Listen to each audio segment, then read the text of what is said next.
Okay, go ahead. We good? Yeah. All right. Welcome, everyone, to the Centerville City Council meeting being held on September 6th. We welcome those that are in person and those that are online. We have been struggling for those that are online with internet through the building all day long, and so we hope we can keep you on, but it might come and go. So let's start by making sure that we can do our meeting by doing a roll call vote starting at my far left. Come present. Ince present. Summer Hayes present. First present. McEwen present. And all 5 council members are present, and we thank them for being here as well. Councilman Summerhays, we turn to you for legislative prayer or thought. Thanks, Mayor. I don't consider myself to be exceptionally thought-provoking, so I'll just give one quick report. I had the opportunity to meet with Lisa Summers over at the Whitaker this last week, just as part of trying to continue my, I'm 8 months on the council now, trying to continue to get the city, know the city better, all the different departments and resources and assets we have. It was a great visit with her. And I think the thing that I took away from my meeting with Lisa was that, and I think it's a theme for Centerville City generally, is we want to honor our past. And I want to continue to do that. And as part of that meeting, we have Bryce that helps us out a lot with our community services. And he's got some potentially great ideas that might come forward to us in the future. So the thought that I took away from that meeting was we've got a great past that we want to honor and also move ourselves into the future in a way that honors that past, but also looks to the future and accounts for posterity growth, for changes in our environment, changes in the way we live. COVID obviously has changed a lot, but I think we have a lot of great opportunities ahead of us. So that's my quick thought for the night, and I'll offer a quick prayer as well. Thank you. Our Heavenly Father, we're grateful to meet as a council this evening, and mayor and staff, as well as our public especially. We're grateful for the ability to serve and to represent them. We pray that we will listen closely, that we will consider all of the ideas, suggestions that are presented to us by various members of staff and community, and that we will be thoughtful in our response and our decision making, and say this in the name of Jesus Christ. Amen. Amen. Thank you. If all of us would arise and repeat the pledge of allegiance.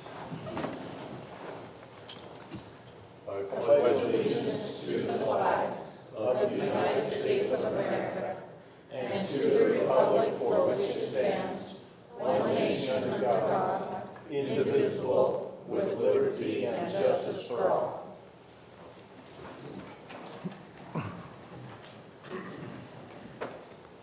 Thank you for everyone joining in on that.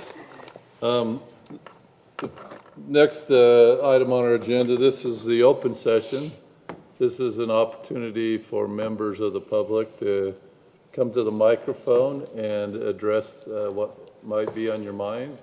This is a chance for us as council members to take notes and to discuss about things that we may need to put on agendas in future and items like that. So we just ask that you try and keep your minutes, your responses to a couple minutes, and just introduce yourself and where you're from for the record. So that open session is now available.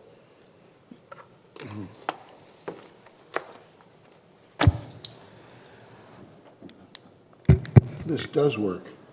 We hear you. My name is Steve Mangle. I live at 1035 North Wilmar Place in Centerville, just off of Chase Lane, just east of Main Street. And I have been here just almost since the beginning of time, 1971.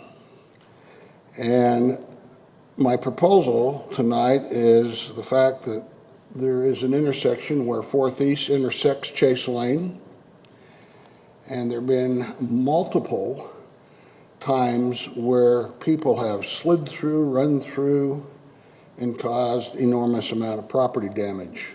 When I moved here, there was a dairy farm on the north side of that intersection. Now there happens to be a nice house there. There at one time was a guardrail. And how in the world that ever got removed, I don't know, but it was there when I moved here, which protected the cows. It's too bad it got removed and we no longer are protecting the people. So my proposal is, before, I know the study is being made and is going to take place, but before that, I've already got some commitment from the people behind me.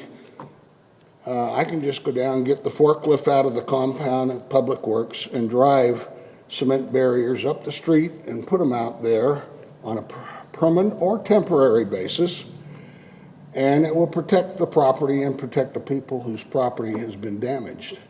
I know I'm joking, but at the same time, the park strip is wide enough to put the cement barriers in between the park strip and the sidewalk, so it's on city property, and it's no skin off of anybody's nose to place them there. If you decide to move them, that's okay. My biggest concern is somebody, if we don't act now, is going to get hurt or killed. The same thing happened a few years ago down on Chase Lane and 200 West. We had a kid that was killed, and the city finally put up the stop sign. The problem is I knew the kid, I also knew the person that hit him, because there was no stop sign there. He ran the intersection, did not see the kid who was pedaling his bike. So that's my proposal.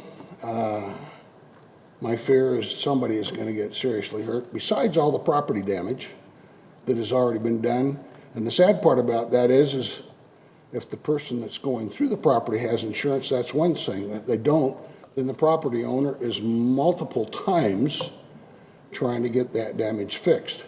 My estimation, since I've lived here, I think we've had at least 10 different accidents through there. Not all of them have been reported because not damage was done. The pole was hit. They had to move the pole. There's a big telephone pole there. I can go on. Any questions? Thank you very much. Bill? I would suggest that you recap the specific incident that caused the problem that you're talking about today. Just, you don't need to go a lot of detail, just brief recap. The intersection coming along 4th East? No, the accident, what happened? The accident that happened, a person driving a vehicle was impaired. We haven't figured out how fast he was going anyway. He ran the stop sign, went right into the property owner's yard, went through the fence, went into the yard, and then halfway through the yard, curved and did a left turn, drove over a approximately 3-foot retaining wall into the next neighbor's yard, and then went out the southwest entrance, took their fence out, damaged their yard, damaged the yard of the other neighbors. I think that's important to know. Thank you.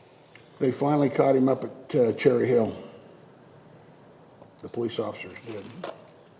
He did leave his plate in the yard, though, just as an identification. Thank you.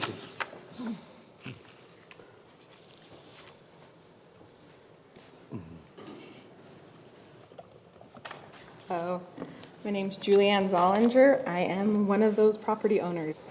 1007 North, 300 East in Centerville. And I purchased that house from my parents about 5 years ago. My dad's here in show of support too. There has been numerous accidents since I lived there. I moved there when I was 5, and I'm now 39, so you guys can do the math. But I'm here, first off, to just really thank you guys. I know this has been a concern for several years, and we have never actually officially come before City Council, my father or myself or the Haigs and Barons, the other property owners. We've never come before council and actually made an official statement and put it on the public record. So that's why we are here tonight, is to make it official. So Steve Mangle, just talked about what happened at that property, but I also want to talk about something that happened 3 years ago, 3.5 years ago in 2019. We had another vehicle come through that yard. This driver was not cited with a DUI or impaired driver or distracted driver. He actually, from what I was told, was not cited for even running the stop sign, but he came through that intersection. We used to have bushes instead of, we have since built a retaining wall to protect our property more. We used to have bushes. He came up, used that as a ramp, flew into our yard, took out a 30-foot tree, then flipped upside down, and our yard is tiered, and he landed in the bottom tier with his car upside down. And glass and car parts shot all across our yard. There was no weather that night that impacted the slick roads or icy roads was not an issue. Like I said, he wasn't cited as a DUI, and he was uninsured and walked away. And so we pulled out from our own homeowner's insurance policy we had to resod our whole backyard, we had to repair the fence, the tow truck had to take out another huge section of our fence to pull the car out. And more shocking was that parts were inches away from my children's bedrooms that live on that bottom floor. And so in 2019, I spoke with city officials about it, and there was nothing done to prevent an accident like from that happening again. And it did happen again. And that's why I'm here doing this as a more official presentation to get it on the records. I am very appreciative that the city has taken it seriously this time, and they have hired, I know that you've hired that firm to do the study, and I look forward to working with that. But tonight I also wanted to present a list of 168 concerned citizens. I've made some copies for you. Every time something like this happens, we have a great outpouring from the community of concern. People I don't know stop at the street, want to talk to us, want to know what happened. They walk by, they want to know what happened. And so this time I started taking down names. I then reached out before this meeting, and between me and the Haigs and Barons, the property owners that were also affected, we spoke personally with all 168 of these individuals, and they said they wanted their names on this list because they are concerned about the safety of that intersection. I want to point some things out about this intersection that I don't know if it is fully appreciated. This is the only T intersection that on major roads in Centerville that ends in private property. There are other T intersections in Centerville, but they are not major roads. Their speed limits are less. Right now, the speed limit on 400 East is 30 miles per hour. Additionally, you have a UTA bus that comes up that way. You have a high school bus that comes up that way. And so this intersection is very unique. As Thursday clearly showed with the I-15 buckling and I-15 being closed down, this intersection was backed up for hours. Everybody coming from Salt Lake only has a couple of options to get through Centerville. And one of the main ones is 400 East because it is Orchard Drive. They take it through. That ends right there at Chase Lane. They go down Chase Lane and get onto Main Street, or go all the way down Chase Lane to the frontage road. This has been something my whole entire living life here in Centerville. I have seen that if there's ever an accident on I-15, that road will back up. So this is not a residential road. This is a commuter road. Like I said, it has the bus routes on it. So while I am concerned about my own personal property, I think the citizens here would also like me to represent, and I myself represent, the fact that I'm concerned about all the pedestrians that use that too, because it's a UTA bus stop, because there's a high school bus stop there. And 400 East is very often used for runners, walkers, bikers. It's a very commonly used bike route. There are a lot of pedestrians that come through this intersection, and several of the people on that list expressed near-miss accidents or accidents that they have witnessed at that intersection with pedestrians. In fact, the Grothies that are on that list in the 2019 accidents were missed being hit by mere seconds. They were walking right past and they heard the crash behind them. They were not even halfway down that block in the 2019 accident. So While my property, it is inconvenient, I think that you have to look at the larger thing, that there are pedestrians there that use this intersection regularly, and we need to protect them. This intersection is too busy and too commonly used to be ignored. So, that's all. Do I ask if there's any questions? I've never done that, Steve. You gotta tell them who you are. I did. You did. I did in the beginning. Okay, thank you. Thanks, Julianne.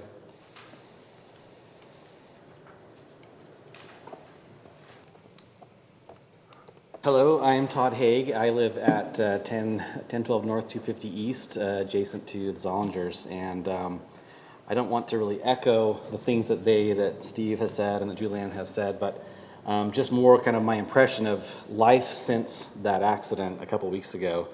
One of the things that I was really struck by when this second accident happened was, as I sat in my kitchen with the window facing that backyard, was that I knew instantly what I was hearing as this car crashed through the fences, through their fences, and then into our yard. So I yelled across the house to my wife and said a car crashed through the fence, thinking that it was, again, just in the Zollingers' yard. I ran out to see that our fence was destroyed in two places and there was no car there. And so that was a bit of a shock. We relived everything from that first accident that we heard when the car crashed through the Zollingers' yard. But now that sound, those sounds, abrupt sounds, they get me thinking every time I hear something. Cars, racing around the corner from Chase to 4th East, flooring it, those sounds make me stop and think, and I wait for another sound. The other impression that has been kind of constant since then is we spend a lot of time in our backyard. And with the Zollingers, we've got a little fire pit. And our yard is nice and shaded in the evenings and afternoons, and so the Zollingers family will come over to our family's yard, and we have kids, they have kids, we've got pets. We spend a lot of time out there, and last night, or 2 nights ago, we had our first fire out in the backyard in our little fire pit, and we got to watch the cars coming north on 4th East through that damaged fence. And constantly thinking of what if the next impaired driver, what if the next distracted driver is coming down the road right now, and we're all out here. One thing that stuck out as well through the rubble of this accident was seeing a piece of vegetation from the Zollingers' yard lying next to our fire pit in our backyard, which is, close to our house, 40 feet, 30 feet from the fence yard and Chase Lane. So we're finding glass in our grass, still finding, picking up fence debris and stuff. And it's just something that we thought with our fence there, we felt safe. Now we don't quite feel as safe as we feel like we should. My wife and I have both grown up in Centerville for most of our lives, and we've come back to live here, and we love this community, and we would rather not be scared in our backyard waiting for someone to make a mistake and have our kids or our family or pets or neighbors pay for it with their lives. And so those are just my thoughts, not necessarily about the damage or the accident itself, but we're concerned, and we hope that we can see some change and some things good happen. So, do you have any questions for me? Thank you. Thanks, Todd, appreciate it.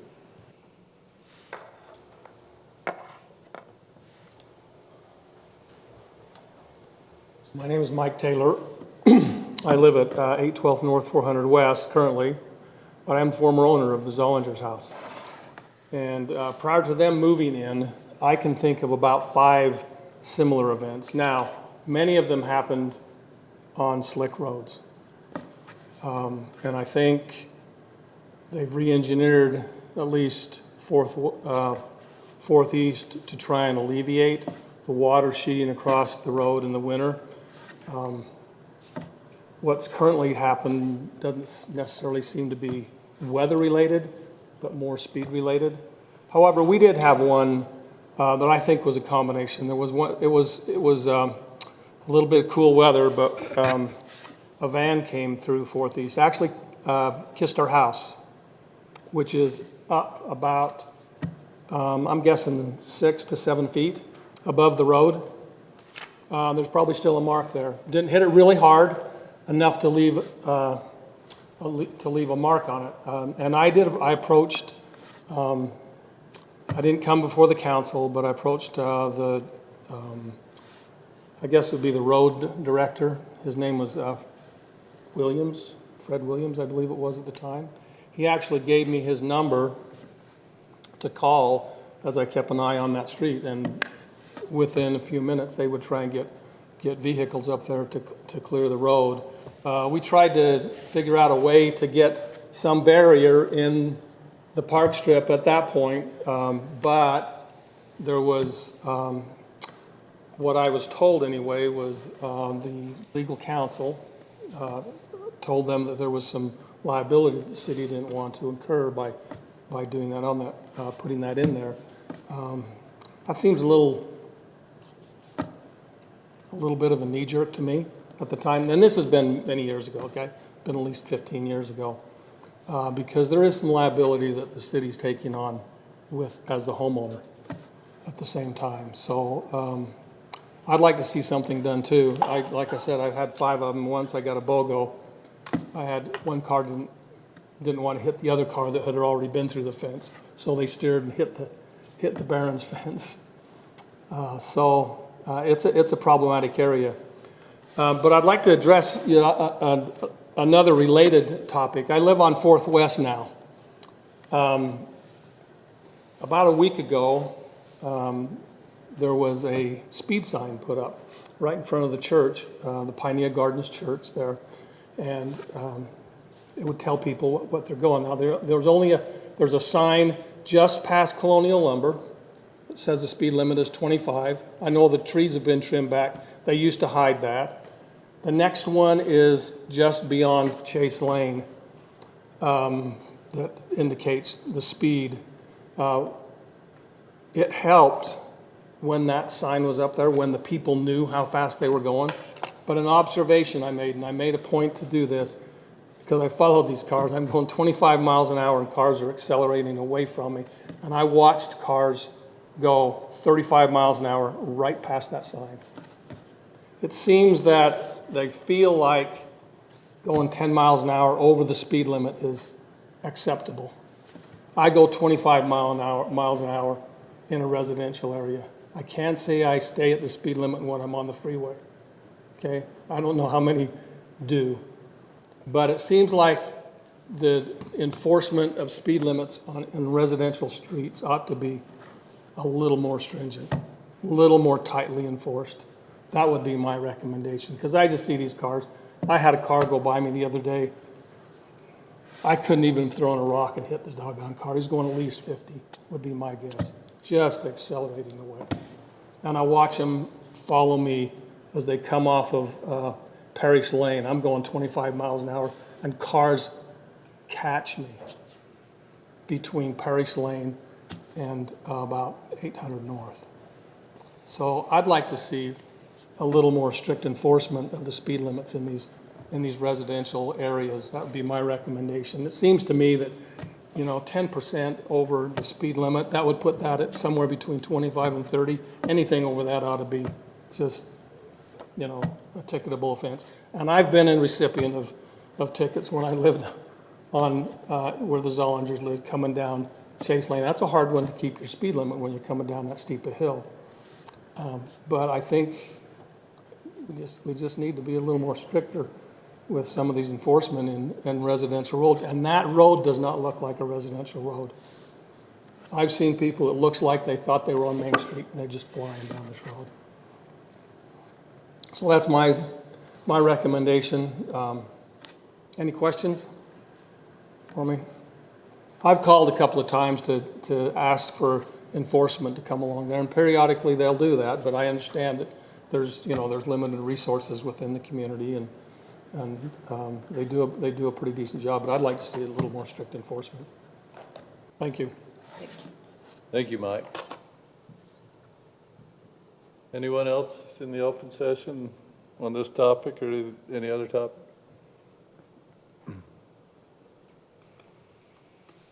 So, with no one else, then we'll close the open session. And as Julianne mentioned, there is a report being done. Obviously, council's greatly concerned about this. I know they've talked with some of the people. And so we'll be involved with staff and public works and police and determine what comes from this report and what can be done. But it's nice to have y'all come and participate, and y'all brought a different flavor to it, different feel to it. You're okay with me then driving down, getting the forklift and putting them up there tomorrow? Answer will come and help me, so will Bill. I don't think Mike would let you do that, but probably not. So thank you, everyone, for coming, and you're welcome to stay as well, too. So, all right, let's go on to the next business item. This is the Ferguson Group contract that's in your information. And we were talking a bit about this in the work session beforehand. The letter of agreement's in front of us, and we can discuss this, talk about this further. What's been done, it looks like Mike's back with us. Staff, is there anything further before I open it for questions? Okay. Questions for staff, questions for Mike? Anyone? I've got a question. Mike, this is Councilman Summerhays. Just a question as it relates to our fund reserves and its relation to our securing grants. So the question is, have we missed out, or do you have a recommendation for us as a city in terms of our fund reserve balances for our various, whether that be general fund or our enterprise funds, that would help us secure grants in the future, or have prohibited us from securing grants because we're maybe not in a position to match if needed? Councilmember, thank you for your question. That's a very good question, and unfortunately, it's a question that's not asked often or early enough by many communities that go ahead and write and submit grants and then end up not being able to move forward because they don't have matching. They can't meet the match requirements. Just generally, matching requirements vary by agency and also by program or grant opportunity within agencies. We have not seen, I believe, any instance where we have looked at going for a grant and a lack of an ability to match has dissuaded us from going after the grant.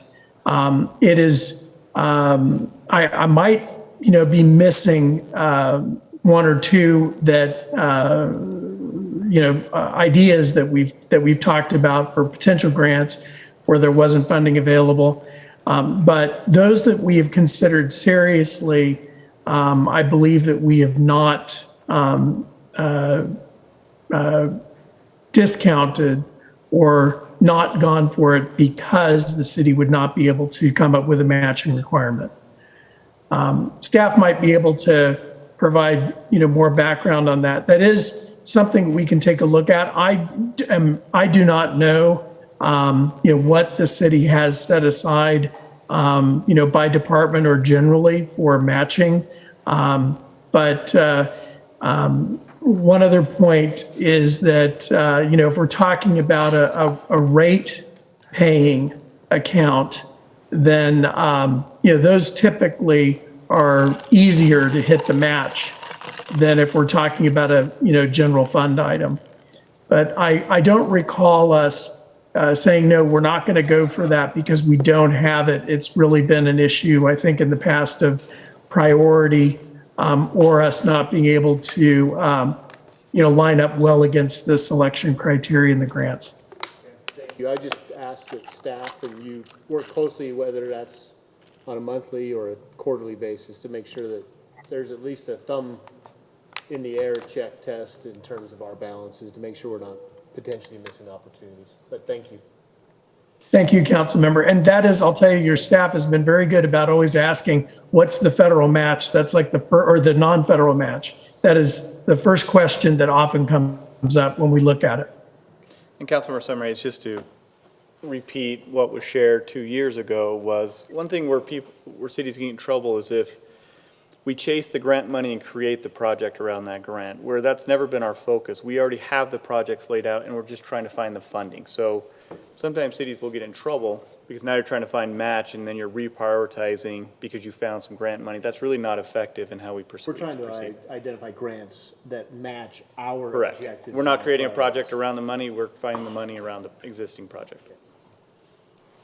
That kind of leads into my question, Mike. This is Councilwoman Hurst. I think it would help me to better, you mentioned that you're sitting down to identify the goals for the upcoming fiscal year. For me, I'd like to see that be, I would like to know what those goals are. And I like what Brant is suggesting, that we're looking for opportunities that match the projects we need. But I would like to see that laid out. I think it's important that we're proactive on that, and that we know what they are. And that also helps with what Councilman Summerhays is saying, that, you know, like, for example, the $1.5 million, we need 500,000 to match that. That's a really great grant, that it's that low of a matching requirement for the city. But I would feel better about that, knowing that as we're going into approving this contract. Obviously, I recognize that could change, but that's something I would like to see us have a little bit more information ahead of time. Or going into a budget season. Yes, that would be helpful too. It would have been nice to know before we set our budgets for the year, so that we know, because that could impact what's in our reserves if we get a really great grant opportunity and need to use some reserves to make that happen. Additionally, just a question for you. The IIJA funding, I'm seeing a lot of that being used to upgrade and improve streets in various communities in Utah. Is that something that we've looked at? I mean, I know that might be what Brant's saying, where we're maybe developing a project to meet a funding source, but I think we should be kind of prioritizing and looking at, sometimes there are grants that are available that we should be still pursuing. And Mike, if I can first hop in. So we do have a conference call with them bi-weekly, just so you know. So Mike and Chief are probably the two that are most on there, right? With Jacob, right? So Jacob really is leading the charge with Mike. So we're really proceeding with mostly those. If we find any Department of Justice or BCJI, I think Burn Criminal Justice Grant type things, then we'll invite the chief in. So we're meeting regularly with the Ferguson group. So we have developed that agenda, and Mike spoke about that, I think, briefly in the work session. So there is that agenda, and we'll make sure we share that with you. But Mike, if I understand, we're actually going to revisit that agenda here in the next coming weeks, and we'll be updating that. And to Gina's point, I don't think we've ever seen that priority list. And as a we'll council. definitely share that with you. Have we seen that? I don't know if we have. That's all I'm saying. It would be nice to see. I think we generally, because we get the weekly updates, and Mike's, from a public works perspective, talked about things that he needs, or the chief. But I think it's nice to have it maybe in just a simple one-page document that kind of has a bullet point list of, hey, here's some of the priorities for the year and things we're chasing. I agree. Yeah, and so you know, the way this list is developed, we're actually going off the master plans, transportation, water. It's nothing that staff is creating, like Brant said. It's projects that we're forecasting in the next 5 years, and we're matching that up, working with the Ferguson group with what is available or what they've heard is going to become available. But yeah, I think we can put together that summary, and we will be putting that summary together. We kind of do it departmentally. We prioritize, 1 through whatever it is of those projects. And that is partially based on what is available. But yeah, we can share that spreadsheet with you and kind of give you some progress on what's going on with that. And I'd be more than happy to do that for you. Okay. So I also, Jake, while you're standing there, you and Brent and Mike as well too, I wonder if it would be helpful, since we have a couple new council members and even myself, I think I get a pretty good feel, but I think we need to realize that there's some things that the Ferguson group can't chase, because I think sometimes we ask about things like for playgrounds or trails and maybe from each department it's a breakdown of what grants are available from the federal for those type of things and what are available from the state, what are available from the county. Because I think sometimes we're saying, well, let's get the Ferguson group to get that, and that's just, whether it's them or any consulting group, they probably can't get a playground grant. I mean, those come from the state or a you know what I'm saying? Mike would be great to answer that question, because that is part of it, right? Identifying those grants. As Mike discussed earlier, it's an open door. It's open season for everything, but Mike, I'll let you go into a little bit more detail on that. Well, right, there are some things that are difficult to find funding for on the federal level. It was more difficult for some types of projects prior to the reintroduction of congressional earmarking. I'll just give you an example. When we start looking at the Housing and Urban Development account, there are more opportunities by way of congressional earmarks for urban amenities or for community amenities under the Economic Development Initiative funding. But when you look at competitive grants at the federal level, there are some areas where it's just nearly impossible to secure funding.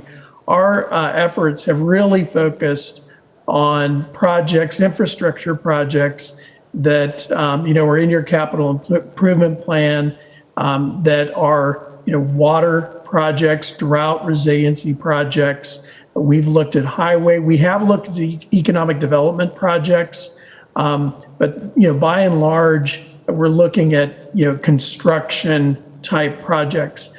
We have in the past looked at opportunities for public safety types of grants. Centerville, fortunately or unfortunately, depending on your point of view, oftentimes just doesn't have the statistics that are necessary in order to be successful in those areas. So we go through these areas based on the meetings with department heads and the priorities and the infrastructure and project priorities, and we look at we try to match those up against federal funding opportunities. And there are some that just will not be funded by the federal government. We do also look for private foundation grants, which sometimes can do the smaller type of projects like playgrounds and those sorts of things. And we do provide information about those, when they're available. I think you mentioned recreation in the work session. Is that what you're talking about? Does that mostly come through private foundation type grants? Typically, yes, although there are some economic development funding opportunities, again, particularly by way of congressional earmarks. But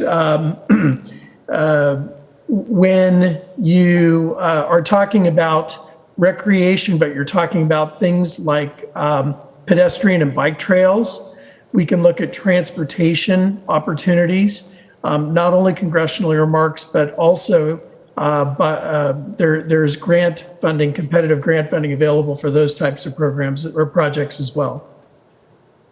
I know pickleball is huge in Centerville, and that's one that we have not been able to locate a federal grant for yet, but we continue to look for Okay, that. as long as you're looking, that's good. Well, I think it's been the success of the Ferguson Group is that when we originally entered into this engagement, we gave them we had some specifics. We said, we need to figure out how to get rid of the green steel tank and replace it. Came through in spades on that one. And then we gave them a whole just shotgun list of other things that, hey, and you're in the grant community, if you see anything that matches any of these, please let us know. So from my perspective, when you look at cost to output, that was one of the original questions was where are we going to make our money on this in terms of the output? And, based on where we stand right now, obviously we don't have the money in the bank yet, but if the earmark holds, we're good. Or do we have the money in the bank, Mike? February. We have the money and it's kind of being held sort of by EPA, but it is designated for the city, so yes. So it's in a trust fund, a major trust fund. There you go. So for me, there's absolutely no doubt that continuing this relationship and continuing to build it makes sense because the success has been there. I look forward to future successes with them for sure. I'm not in disagreement with you. I just think it's important too that we as a city keep right on that because it says clearly in their letter that the Ferguson Group has directed the city to explore in coordination with and at the direction of the city funding opportunities for high priority projects. We need to make sure that we're providing them with those. Yeah, definitely. But I would. And it would be helpful for me to know what they are. I'm not saying that's not going on. No. I'd say, I think it's good to take a look at that list, see if it needs a refresh. I know Robin's been talking about a splash pad, but there's no water anymore, so maybe we take that one off the priority list. And as I've talked in here before, I'd love to see some sort of grant that lets us get injection wells up on the hill at the catch basins. So I think it's definitely time to look at that priority list, reprioritize it, and then still throw the kitchen sink at them for the other stuff. For sure, I agree. Mike, I would like to know, I think I'm aware of what, I think it's important for us to recognize things you chased that we maybe didn't achieve. Not that we expect I don't expect 100% on this, but I think it's important to recognize some of the other things. You also pursued an environmental funding for 1250 West, I believe, and we did not get that. That was for $1.5 million. And I think you said in the work session that we did not get the drought resiliency grant. Is that correct? Correct. We are on the 1250 West. Actually, we did secure an earmark for that project, I believe, in the transportation authorization bill. But unfortunately, politics got in the way, and all earmarks that were included in that bill were taken out in the final draft before it went through. So Mr. Stewart, aggressively went after funding for that project. But in the end, the bill didn't include any transportation earmarks. So on the other project, that was a congressional earmark that we were going for. Unfortunately, this year, that project just didn't stack up as well as we'd hoped. And there was a limitation on the number of projects that could be submitted by congressional members. It went up from 10 to 15. We did a debrief with congressional staff, and I think that we can improve that project, that application for a congressional earmark. But I also think that there are other grants, competitive grants, now that we have this good relationship, especially with the Bureau of Reclamation going. I think that there are other opportunities for aquifer storage and recovery and other, drought resiliency related projects. Thank you. I'm excited for that, to see what can come of that. That's definitely on the top of my list of priorities. Do we know why, have we seen or talked to the Bureau of Reclamation on why we did not achieve that funding? We're still pending on the small scale. Is that the grant that you're talking about? Yeah, the drought resiliency? So we received the small-scale water efficiency in '21, and we're expecting to hear this month whether we will receive the funding for the radio grant. I think we're referring to the drought resiliency I think the projects. ASR was a brick grant. Oh, sorry. So I understand what you're saying on the for Why did storage you and not recovery. receive the grant? Right. So that was actually a request for a congressional earmark, and we've not applied for a competitive grant for that project yet. But I think did you mention you are planning to do that? I believe that we're in a position to apply for a grant for that project, yes, in the coming year. And especially because with the bipartisan infrastructure law, the Bureau of Reclamation received a significant plus up for drought resiliency, and also in the, strangely, in the Inflation Reduction Act, there was I believe a $4 billion ad for drought resiliency in the Western U.S. that will be administered by the Bureau of Reclamation. The Bureau has not yet rolled out those programs associated with that new funding that was provided by the senator from Arizona. And so as that sort of clears up and we understand what the criteria, what the selection criteria is going to be for those drought resiliency dollars, I've got to believe that ASR and other types of projects that Centerville is interested in will be good candidates for funding under those new grant or grants. So if I could maybe just take a step just for a second, and Mike can correct me on if I'm wrong on all this. I'm not one that's big into understanding grants. That's just a new realm of things for me in the last year and a half of learning grants. So the Bureau gave us the $75,000 for the water meters and radios, which we have in the bank. So that we have that money. Our big problem right now is getting the meters from the supplier so that we can put them in. But I don't tell my guys this or the vendors, but we have 2 years to have that accomplished. So, meters are just slowly trickling in, and hopefully that they'll honor their agreement to me that they would have that done. So that's one grant. So the one that we're waiting for now is the radios for the SCADA. This is, like Mike referred to, we're just waiting for that to be picked off the tree. Hopefully we're the ones that receive that. So that's a $45,000 grant there. Now the big one, which we're all hoping for, is $1.5 million. So our understanding is in January, February, or March, we will receive the money, the $1.5 million from the EPA. Correct me if I'm wrong. Yeah, that's right. So we feel like that's in the bank. Our big thing is, it's kind of like anything, till the money's in the bank, it's scary. So we're all hoping that we've dotted the I's, crossed the T's, done everything that we need to do for that money to be in the bank.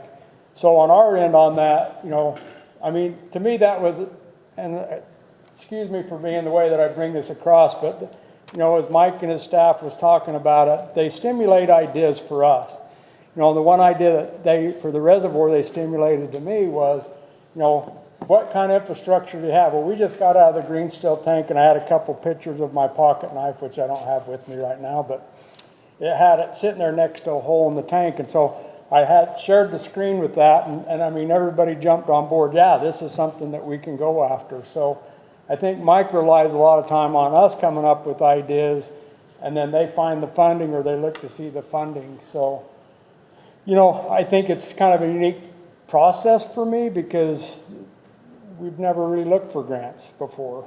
And so for me, it's like, it takes a lot of time and energy to do that, but with the two Bureau grants, it just went so slick and easy with their staff, with Rebecca and the rest of them. It just was easy. I gave them the information pretty quick. She sends me the document, and I'm going, wow, that's cool, because that's perfect, exactly what I said, and it was right on key. So I appreciate my relationship a lot with these guys. I think they help me out. My big thing is trying to find these spots where we can use the grants that they can help guide me to, so to speak. So correct me if I'm wrong, Mike, on any of that. 100% correct. So That's super helpful. Mike? Well, to me, they are. It's a tool in my toolbox that I didn't know that I had, and, I'm thankful that I get the opportunity to use it, and like I say, I'm hoping any day to get an email saying, yeah, you got the other grant, so, 45,000 is a lot of money, and I'm looking forward, hopefully, I feel good about it. I will venture out. Last year when we got the last grant for the water meters, I was talking to a colleague of mine, and he writes grants for an organization. He goes, how did you guys get that? He was very surprised that we got that, and it's due to the way that they accomplish things, they do things, and they know what they're doing, basically, and I don't have time to sit down and make that happen, so. Okay, so based on what Mike Carlson said, Mike Miller, have you helped communities with IIJA funding?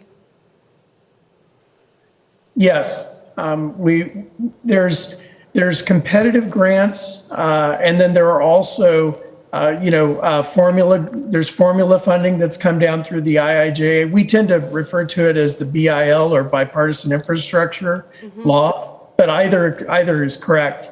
And some of the funding, for example, if you're looking at, street maintenance, those sorts of funding, some of that has come down by way of your MPO, your Metropolitan Planning Organization, by way of formula.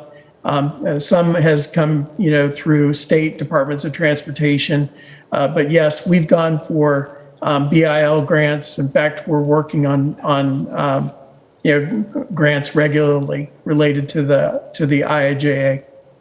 Okay.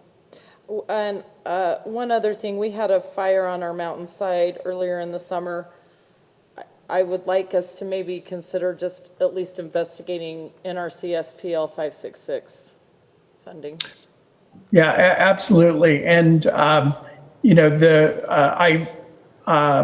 I think that when you're talking about the Department of Agriculture, sometimes in an urban environment, we overlook opportunities, and that is, definitely, potentially an opportunity for to address, erosion, drought resiliency, and fire protection as well. But we do look at, we regularly scan and collect all grant funding opportunities and evaluate them based on our federal agenda. And, that's definitely something that we will take a look at. Absolutely. Awesome. Thank you. Any further questions for either the Mikes or Jacob or Brant on this? We do have in front of us a contract that we need to approve between Centerville City and the Ferguson Group. So if there's no further question, then I'll look for a motion on that contract. So moved. Second. We've got a motion and a second. Ready to take a vote? No further discussion? Starting at the end, Councilman Meekum. Aye. Aye. Aye. Aye. Aye. That motion passes 5-0. Mike, we thank you. We thank you for the work you've been doing. We look forward to continue to work with you. And it sounds like you've hopefully have got some ideas from council members of some things that they'd like to see as well too. So, any last comments from you? Mr. Mayor and council members and city staff, it is a true pleasure to work with the city of Centerville. We appreciate working with you, and we do very much look forward to continuing our relationship, and we appreciate the contract. Thank you very much. Thanks. Brant, anything since you're signing on this contract too? I don't have anything else to add. It's been great to work with the Ferguson Group. This is just the beginning, I think, in what we could accomplish going forward. So they're very sophisticated and very smart in what they do. Thank you. All right, thanks, Mike. Thanks for holding in there. Appreciate it. All right, let's go to item number 2. This is a public hearing item. This is general plan amendments. I think this is something that we have to go through yearly, but Mr. Schneider is going to tell us more about that, right? Thank you, Mayor, members of the council. Now the more interesting part of the evening begins. Trying to excited it up a little bit. Yeah, so it's been a little bit of work, just trying to recap for the council. We met with both the Planning Commission and the City Council regarding House Bill 462. That's related to the state statute changes to require municipalities of certain classes and counties to address their moderate income housing report and upgrade it to the expectations put in place. Just for the timeline horizon, they passed the bill. Cities are required to make their selections for the new strategies by October 1st, report them to the state. The state has a deadline, or not the state itself, but the Workforce Services and their housing program will be looking at a valuation system on the city's reports and ongoing annual reports that will happen hereafter, and set that criteria for December 1st. So we're inside this gap. So inside this gap, the cities are not required to do from what I understand, I contacted them, we don't have to do the typical study that we look at the past things and evaluate how we've done. What we're required to do is report our selection of strategies from the bill, as well as the required implementation plan associated with those strategies. And then that goes to Workforce Services. If we fall short, they'll send us back, letting us know where we fell short. We have 90 days to correct that. Next year, when we come back for the reporting, we will start the new program where we report on our yearly activities, and they'll have a new select criteria. What did you try to do? What happened? What were the hurdles? And the idea of the report is now to try to better assess what's happening in the different communities. We met with both bodies to go over the bill and the different strategies, just to kind of summarize them from a very simplistic generalization. To me, there's like three components of it.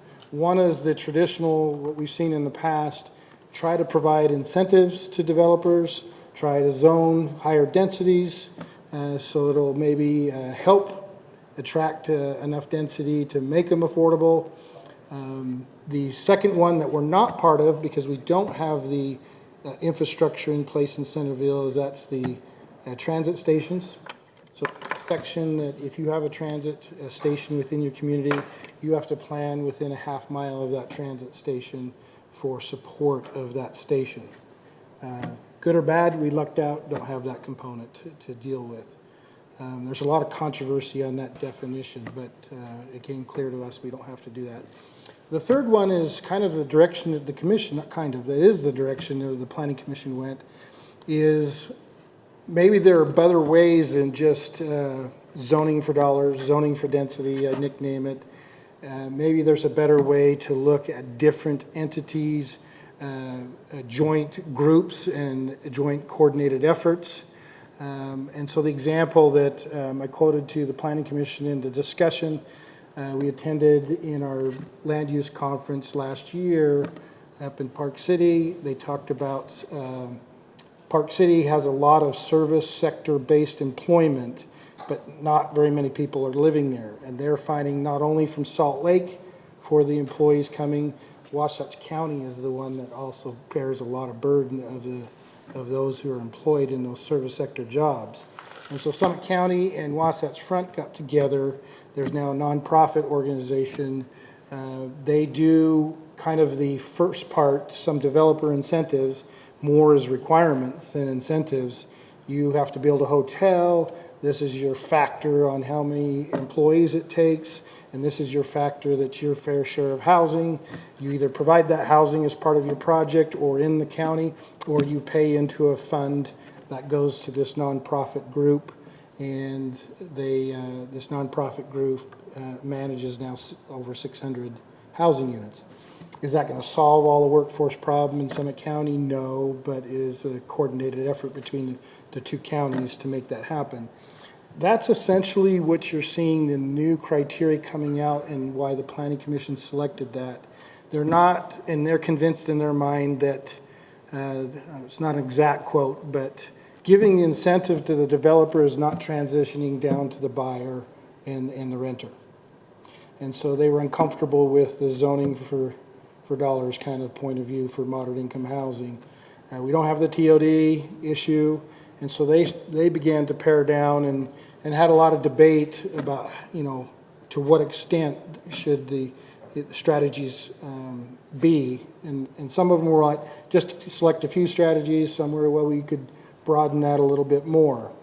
And it's how we partner. So what the key factor that was kind of being debated in this partnership concept and joining up with the county and other Davis communities is we have to adopt 3 at minimum. So that's our minimum requirement. We have to adopt 3.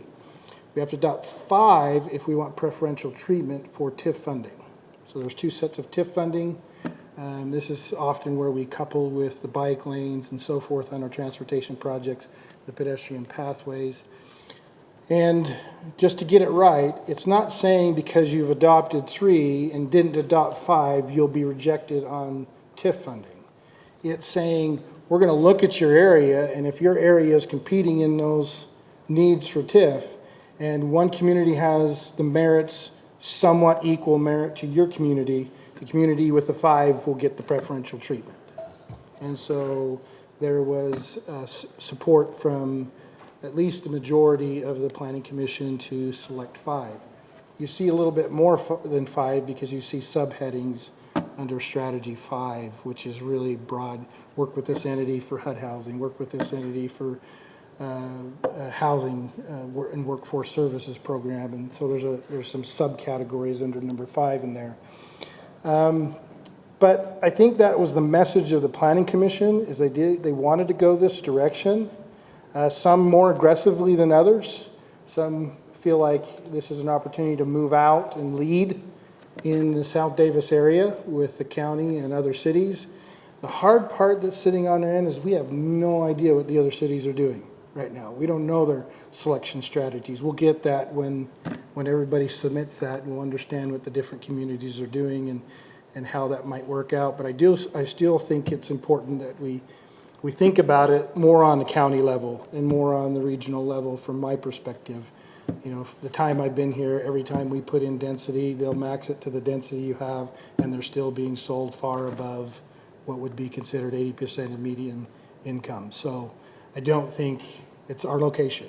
It's a nice place, a small town on the fringe of Salt Lake.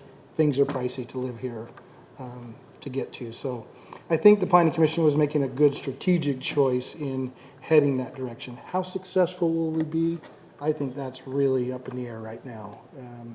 What is the county interested in doing? What are other cities interested in doing?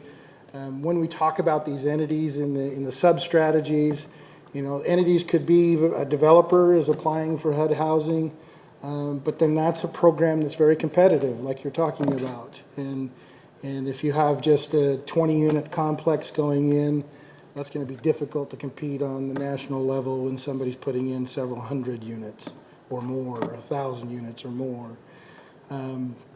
But I think also at the same time, if we work with the county and able to pool resources together, if we work with Davis County Housing, they own 2 units here just east of the elementary school here, the duplex there, the Housing Authority owns 2. If we found a way to partner with them inside or outside in the South Davis area or county area, that's a good idea with that. 2 other kind of fringe strategies, if you will, on this idea of partnership is there's one directly that's available to the city, and that's your RDA. So when you look at RDAs and budgeting of RDAs and looking at incentives, a lot of them require some set aside. Not require it, but you're allowed, to use up to 10 or so % of that funding to preserve some housing or fund some housing. So that's another partnership and a direct place that Centerville could play a role in. The other is item 6 under the plan. This is in the state strategies, but Commissioner Kerr was really on the bandwagon of it, and the other commissioners felt comfortable with it.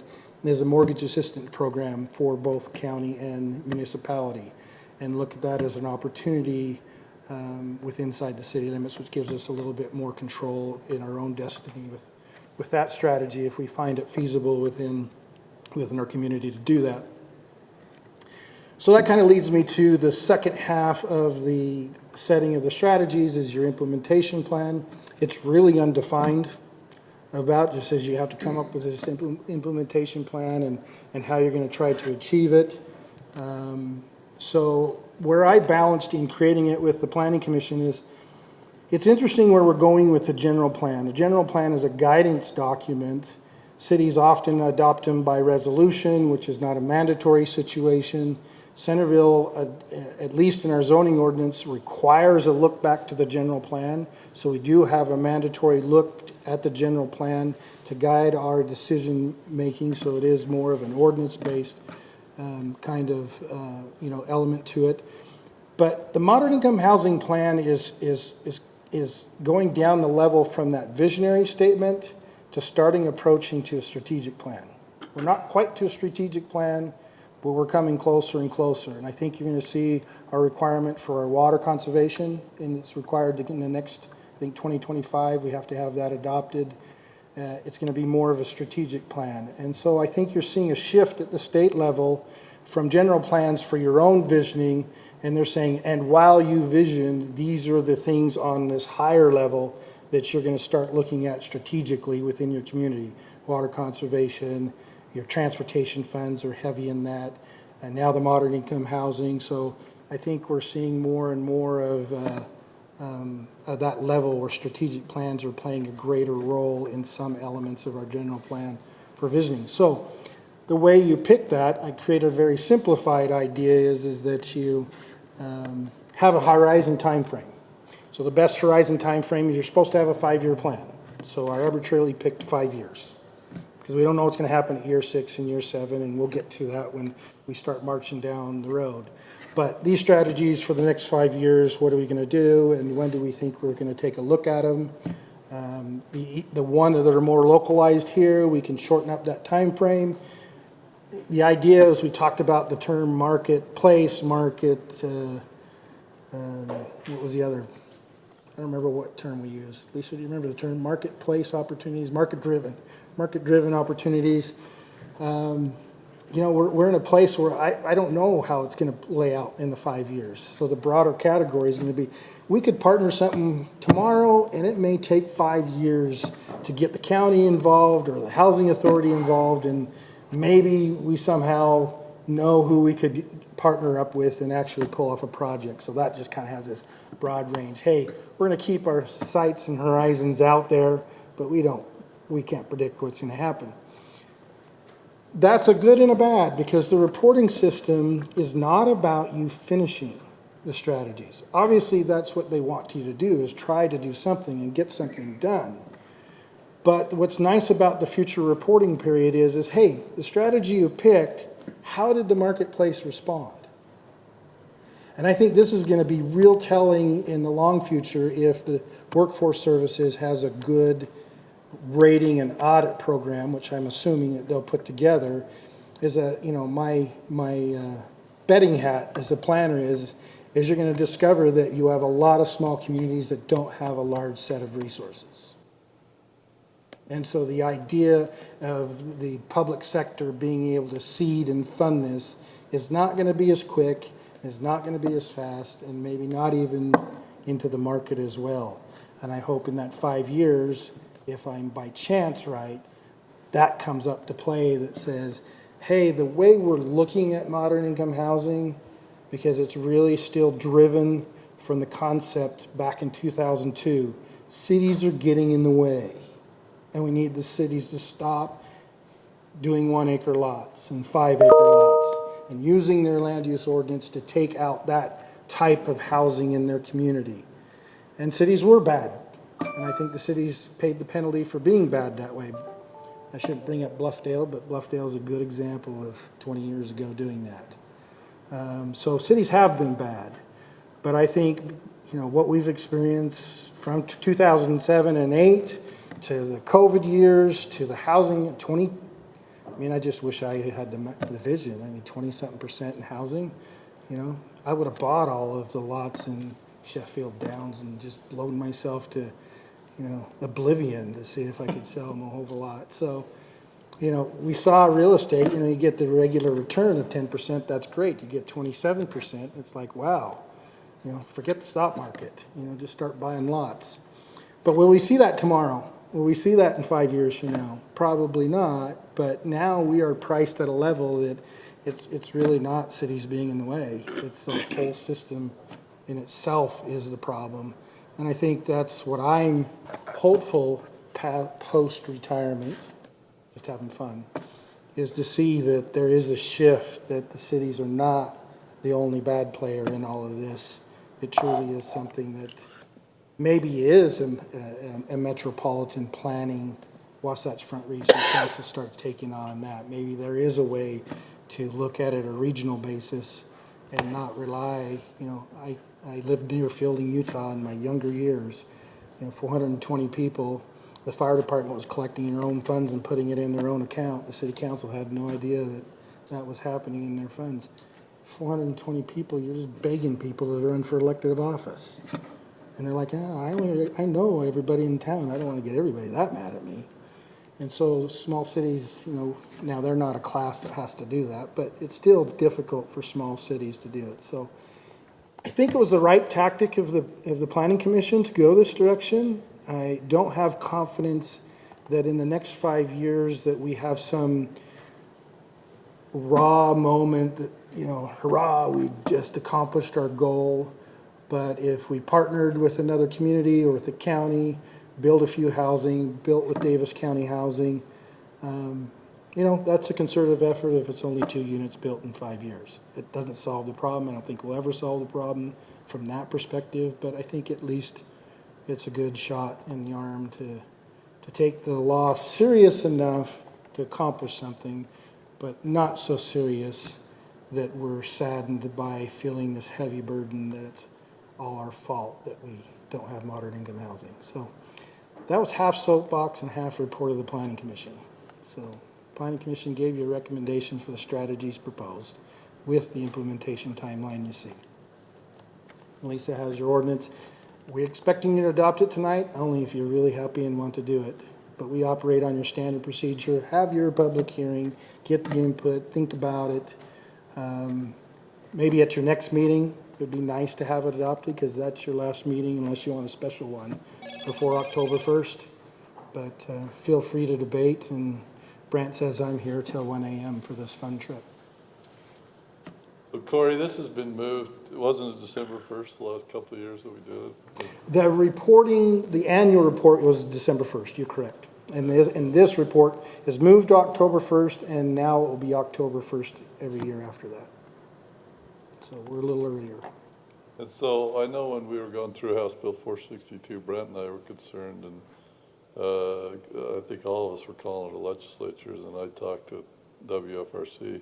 We have determined then that we do not fall under the transit station then situation. Yes, that definition of a transit station. All my questions answered by state representatives at the training conference and Utah League of Cities and Towns. We brought that back up with Cameron Diaz, is that right? Bill? Was Representative Wallen there as well, since he was a bill sponsor? I don't remember him being there, but they said, no, Centerville, you don't have the TOD. What I think is where the strategic is, what if your TOD sits right on the edge of the city?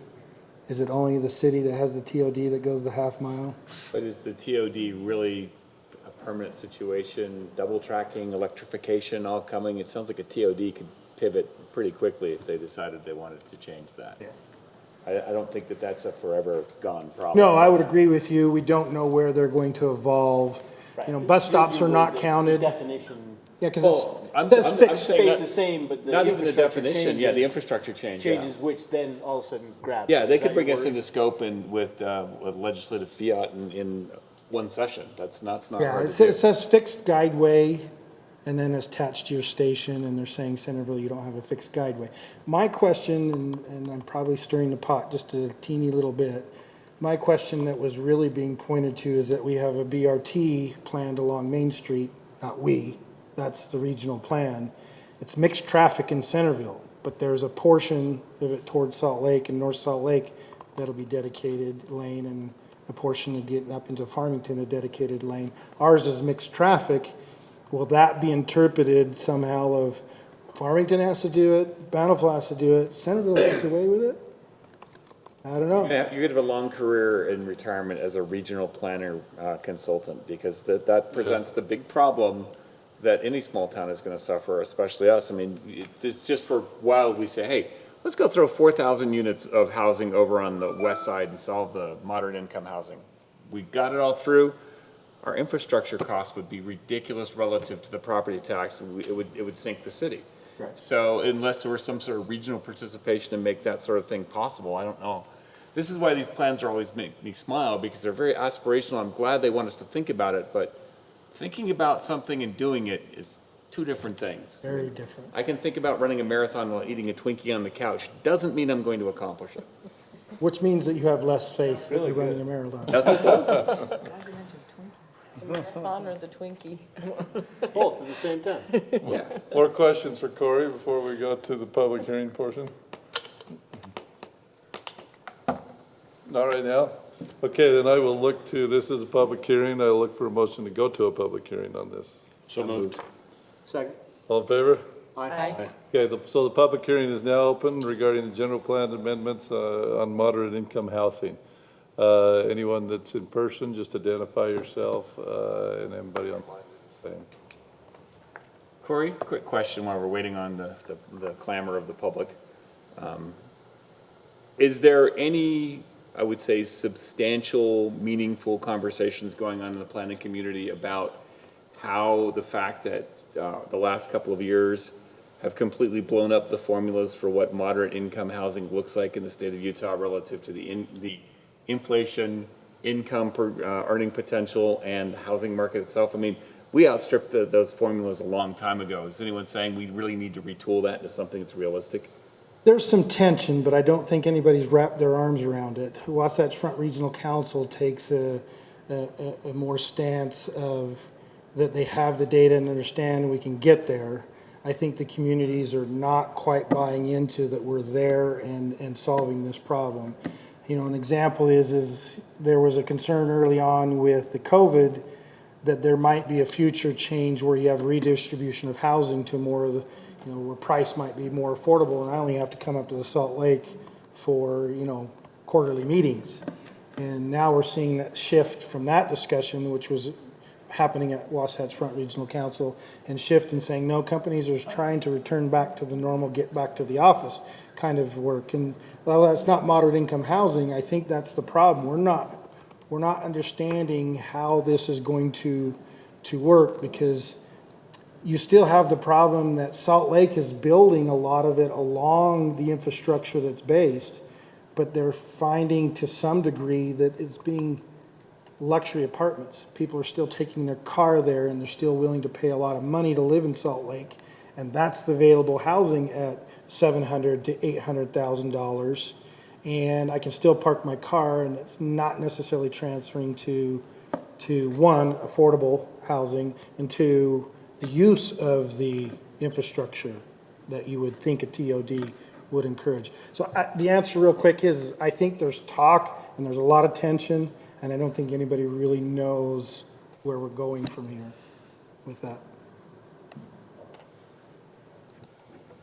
Any comments online? Unless Brant attended Utah League that somehow added that, or Dwayne went to a meeting and they talked about housing. Well, I think it was Mayor, Councilmember Hurst, and Councilmember Rentz, I think, are all there. Yeah. And I'm not sure, I mean, I understand what was talked about. I'm not sure that session had a lot of solutions. No, there was No follow-up. more questions than solutions. And I think that's probably reflective of everything that I'm experiencing is we don't have our arms around it yet. Well, and that's kind of what happened, isn't it, Corey, up in Sugar House, where they actually took the The S line?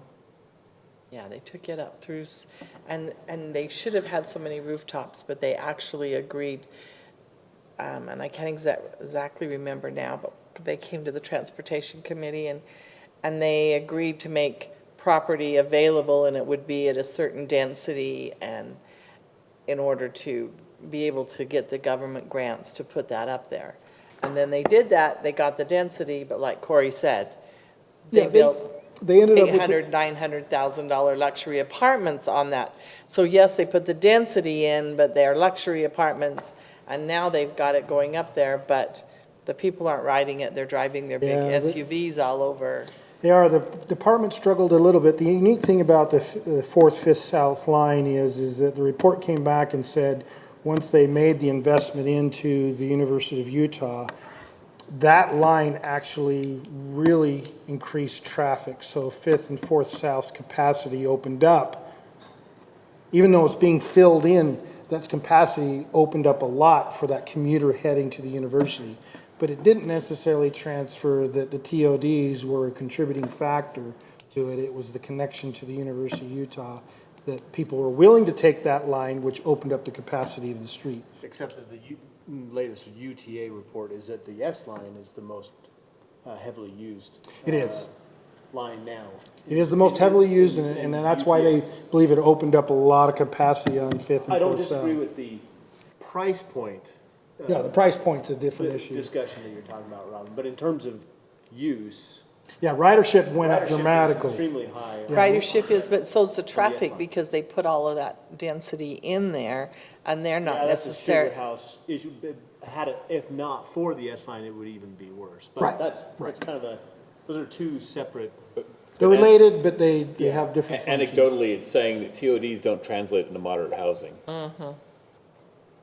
It increases demand, which is offsets the price mechanism. it doesn't- or- yeah, it's- Or, to Robin's point, sometimes if it's not structured appropriately, it becomes a luxury apartment complex, not a workforce housing. That's why I'm saying anecdotally, I mean, there's probably studies, but yeah, from the outside observer perspective, it seems that TODs actually drive higher prices than they actually create moderate housing. So it seems a little upside down still, but doesn't mean I'm opposed to these strategies. I think this is great. We can think about this, but I'm not taking your bet. I'll join you on the same side on the table, but we'll be back here again looking at this. And it's frustrating because, you know, I have younger kids who are, well, it's younger, they're in their late 20s.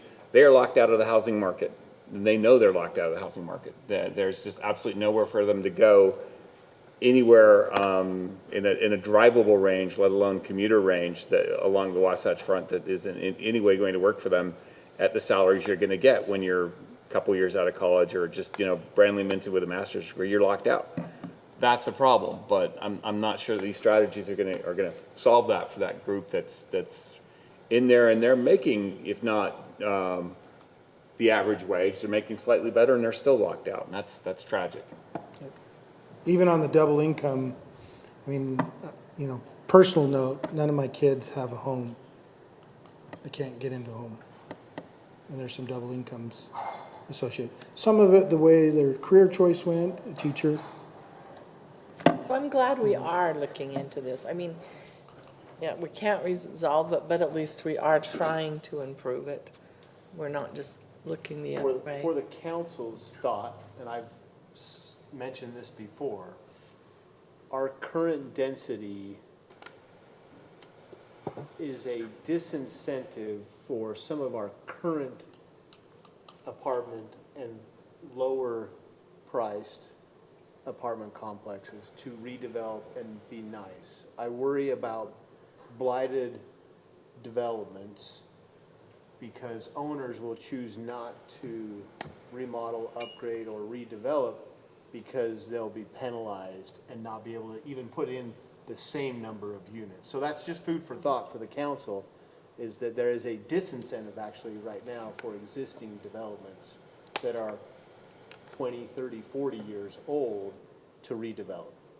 And they won't redevelop until there is an alignment at least to have that make sense for them to Yeah, you reinvest. have an investment firm that owns the units that sit in behind the Grease Monkey site, and they're over our high 12 units an acre density. They wanted to come in and redevelop. Now, this was pre-COVID, post-2008, wanted to redevelop, but they needed additional density to make it justifiable to redevelop. And I told them what the max density was, and they said, well, we'll probably just leave the investment as is. And if you go to that development, it's got missing boards on it. I mean, it's in bad shape. So we could still consider some strategies, but I just think the commission felt like just going back in and greenfield a bunch of density wasn't going to accomplish that. And, you know, you're probably not going to go into Sheffield Downs and, you know, tear that down and try to do something there. So your new developments, it's hard. Porter Walton's another one. You're not going to go back into Porter Walton and redevelop that. I look at the lane that sits between Porter Walton and the auto shop, Dave's Auto, and they're doing the single-family homes, the exact same style you see over at the Hive. That probably was not the best, and I'm not sure the lifespan. A lot of people don't like Woods Park, but I would venture to guess that Woods Park will fare better in the long haul than the lane will fare in the long haul on those homes.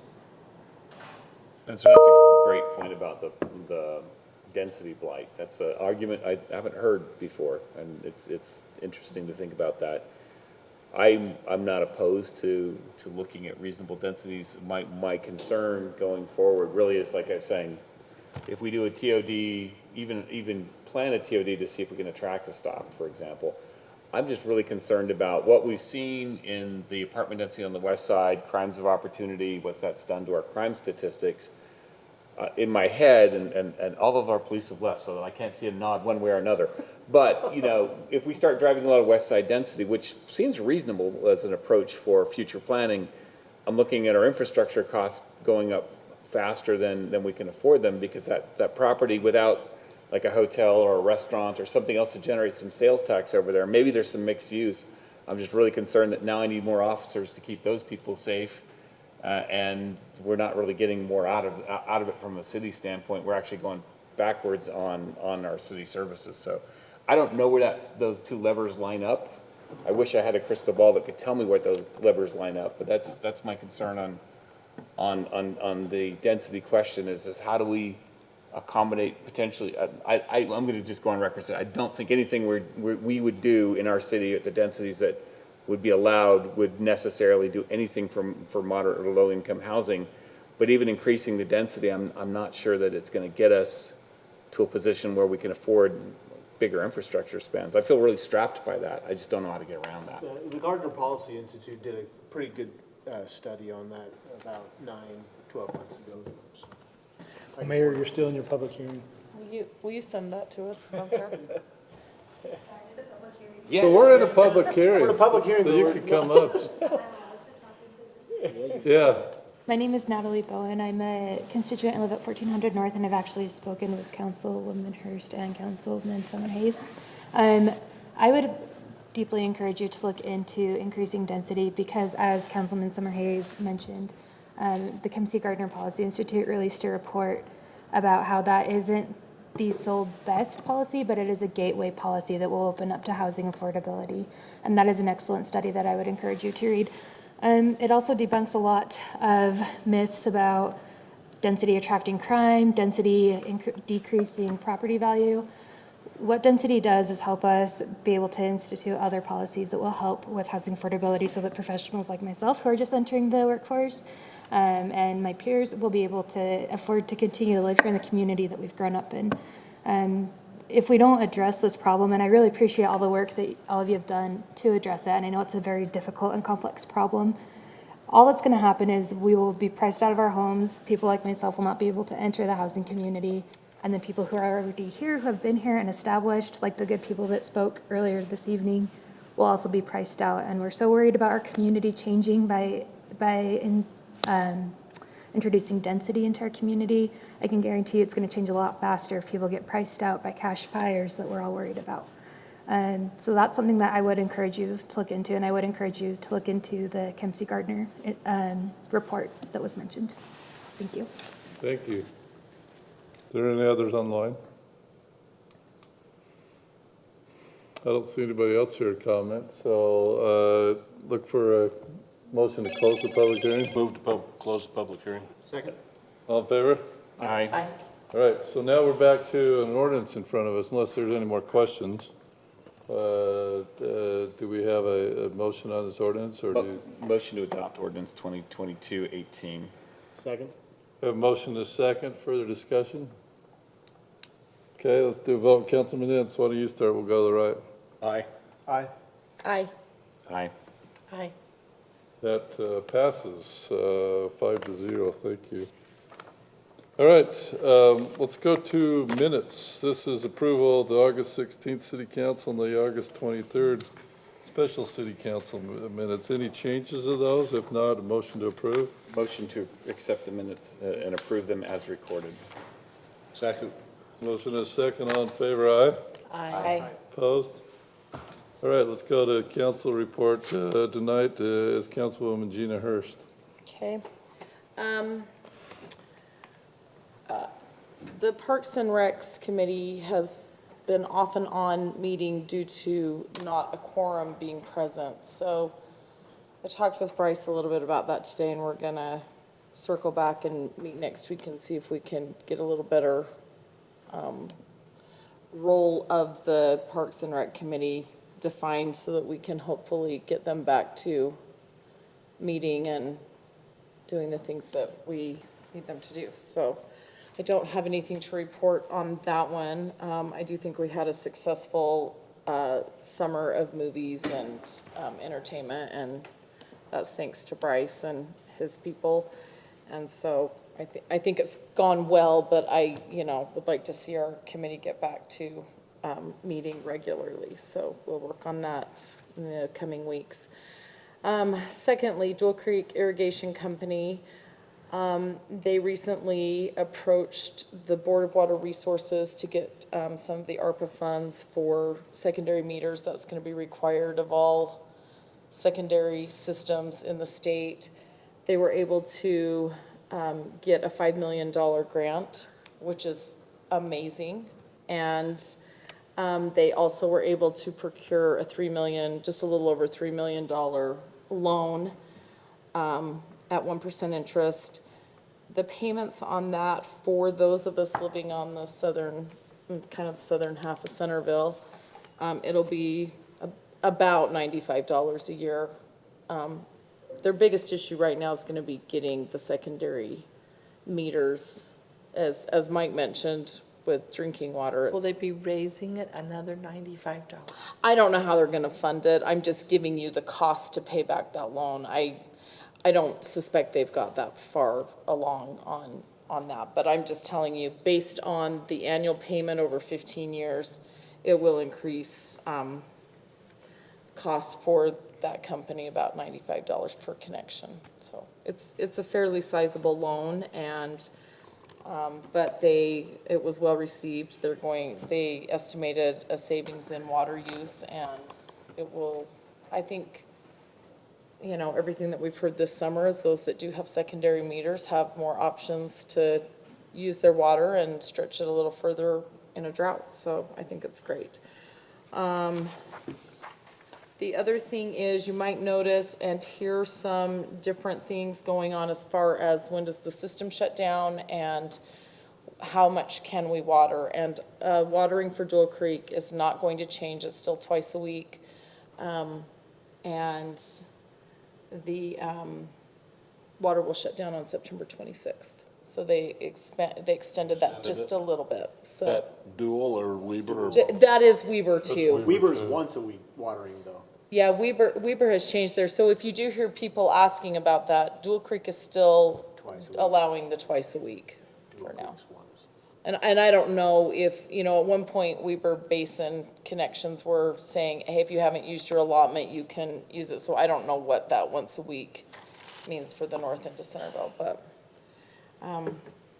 that's where that's at. So those are my. Gina, just a Hard to question. cut, oh, go ahead. Go I was ahead, just say, Rob. hard to cut the water back when it's 107 degrees outside. Well, that's what I wonder too. I'm sure grateful that I can still water twice a week because it's going to be hard. So anyway, Spencer.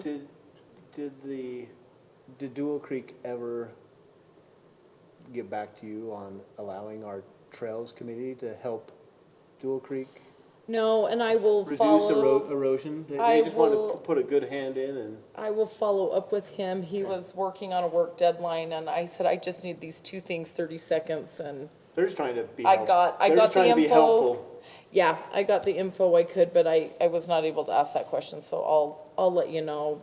I'll follow up with an email or something when I follow back up with him in the next couple of days. That's all I have, Mayor. Thank you. Any pressing matters before your turn comes around, and the rest of you have anything you need to report from your committee? Okay, thanks.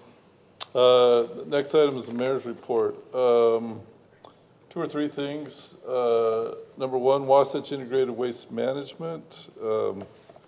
The representation voted to get rid of the second shift of recycling. They were running 2 shifts. Prices for recycling materials have gone way down for all sorts of recycling. And I could send you that schedule. I don't have it here with me of those pricings and how they've gone down. And so they were running 2 shifts up there recycling. They're going to be cutting back to 1 shift. Nathan Rich estimated that it could save about $1.5 million a year based on what recycling prices are right now. So they're still recycling, but it's just 1 shift. I was surprised to find out that many cities in our county don't have the recycling bin, the blue trash cans around. So, and one tried to implement it lately and kind of had a revolt from their residents. So, so that's a big one that I obviously want to make you aware of. Is the cutback because their volumes are down then? I don't understand. Well, the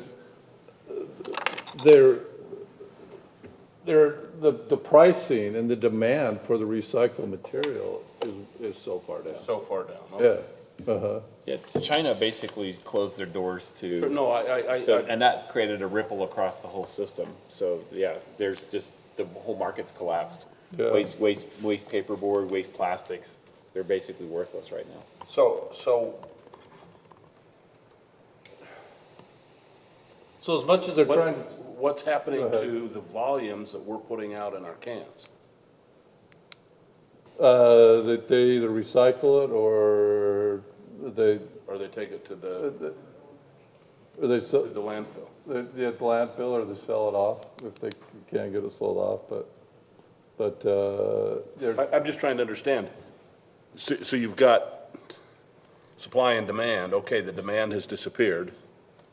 Nobody's buying it, but we're still putting it out in our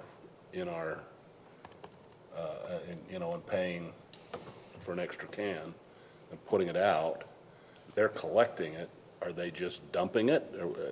That's what see what I'm saying? You're saying, where is it going? Yeah, where's it going? well, the decision was made because the second shift they weren't able to keep them at full capacity anyway. And they felt that they could shove into the first shift and meet the demand, meet the Handle product, the input volumes. Yeah. So it does beg the question, Bill, should we be even running trucks around our city picking it up right now and just go to the 1 can system? That does beg the question. It does. Our I- cans are cheaper, our recycled cans are cheaper. I don't know, you have that problem though, you stop the program, are you gonna be able to restart it? Because a number of that's people right. don't see the value. That's what I worry about. I think if nothing else, it's, at some point, I would like to think that recycling will pick back up, and it's a good habit to be in regardless of where it goes to, so that when and if it does come back, we're already there. I'm not discrediting it, but I think we don't disagree with each other. I don't disagree, but at the same point in time, I continue to get a lot of very irate comments when people see recycle material that isn't recycled, and people are convinced that it's a waste. So maybe I missed something.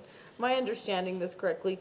Are they picking up our recycle bins once a month and taking them to the recycling facility, and once a month it's going into the garbage? I don't know, that's what I'm If asking. that's the case, if we knew what week that was, we could certainly be, sometimes, like if we're really compact and break down everything, we can get more than 2 weeks in. I just hang on to it. and Yeah, that's an idea, maybe just reduce the frequency, because to me, it's like, okay, even if you did that, that truck's still burning diesel running down your road. well, yeah, there's that. So, one too, so but- to me, the whole idea of is you're trying to preserve the resources of the planet. If we're doing that, running a truck around seems like we should be adjusting the schedule. Or trucks, as the case may be, for the city. I don't know how many trucks they run. Can to we do find that out a little recycling bit more program. about what that reduction means? Like, how they're picking it up now? Well, they're still picking it up the same. Yeah, they pick it up twice a They month. pick it- Well, I think, Oh, they are still picking it Yeah, up it's twice a one- month. It's once every 2 weeks. They're just putting half of it in the, well, I don't know that we know that. We don't know what they're doing. We don't know what they're doing. We're trying to make sure that we're not just feeling good about it going to the dump. right, that's what I wanna know is, because maybe we should be reducing that to once a month. I'll investigate and ask further questions, because we got. Except come Christmas time, you're gonna regret that. It's true. Okay, well, I will regret it at Christmas. And I think there's a lot of people who couldn't go any further. I mean, most recycle cans, when I walk, they're They're full. pretty They're full. pretty full. But sometimes my I'm kids. full every other week. Right, that's what I'm saying. You've But got my kids are Amazon that's sometimes keeping a our little garbage lazy cans. about breaking the boxes bins. down. And I'm saying if I break them down and stack them in there right, I can get a lot more than, just, I can't, I break them down like crazy. you break them down like crazy. I do. I do too. It's just then my kids run out and they might break it down, but they Wife just and I throw are it in always and it's fighting not about it 'cause I necessarily yell at her. stacked She as doesn't. tightly. It's a catch-22. I'm curious, I would be interested in also, since we're talking about recycling, to know how many glass cans have picked up in Centerville. I mean, are they, What is our glass program? It's once a month. Once a It's month. The last Friday. of Last the You have to month. have the glass bin. you have to have a glass bin? I have the And it's glass expensive. bin. It's $25 to start it, and it's $8 a month. I mean, it's not, I am doing it because conceptually I think it's the right thing to do, not because I think it's The an point that we were talking about. economic Yeah. thing to do. I still, Right. I'm still advocating that one should be like a couple community bins. And where that's people kind of can what do Bill it. did was, That's is to an me a offer better to. idea. I thought all my neighbors use it. Well, yeah, I mean, but there's, like, my neighborhood, I haven't seen a single one. I don't have enough glass bottles, but if I knew there was a place, I'd be like, hey, on your way, just chuck those in there. My husband likes this But it shit. was- Originally, I had suggested we ought to maybe think about having a larger bin here and advertise, bring your glass to the city. But That it was wasn't really well-received expen- and no. popular, It and was really expensive, really expensive. it was pretty Before expensive. we decided to try the smaller ones. How Well- much glass is there to be recycled It's anymore? worth, in fact, that maybe what we just do is have them come in and report. It's been a while. Are you making any money? Would you be interested in actually getting a community location if that would improve your volumes? Because we have no idea how successful it is. I know that mine is an economic failure. I have about a quarter to a third of a can per month. I will bring you some IBC root beers and just drop them in there and make you feel better. Anytime you want. If All you right. want, you can bring to me at council. I'll just drop them off on the way home when I get Fair enough. We'll list your address on the city website. Hey, it's already They up can and down come the use mine, street. My kids bring it from Kaysville. And I still only get a quarter to a third of a can. You have to get 2 or 3 cans at this rate. I've actually had at COG meetings, three other mayors, when I said, yeah, we do glass recycling, I sent them the information of a couple we've used. I know one city implemented it, I don't know about the others, but. I would be curious to know, I mean, so are there 10 cans being picked up in Centerville, or is it Gina and I are the only two? Well, at least we know yours are about to get really full. Yeah, well, that's fine. I'd feel better about I it. know, I was gonna say, I'd feel better if it was full every time. You I know, get I've- more than a fourth though. We fill it at least half. Yeah, but my problem is you get, how many people in your house? Oh, there's 7 of us whenever Okay, it's see, and home. I got 2 and then what the neighbors bring, so. And my wife thinks I'm nuts for having done it, but They are tiny little garbage cans and surprisingly hold a lot of glass. yeah, they do. And have you ever watched them pick up? Yes, it's really interesting. They grind it as they're driving away Yeah. from the house. They're breaking it up. I Yeah. mean, you can hear it. It's noisy. Well, they said they didn't care if it was broken. No, yeah. I was trying to stack them all in neatly. I mainly stack them in neatly because I don't want my kids like, if it gets tipped over, I don't want a bunch You don't want of the broken broken glass. glass. Yeah, that's right. So on the blue bins and the recycling, we meet just once a quarter, but we meet monthly as 3 breakout groups, and we voted on the 3 breakout groups to do that. But I'll ask further questions. You guys have asked some good questions tonight. We have a quarterly meeting tomorrow night where all of us. That was opportune. Yeah, so. Okay, let's see.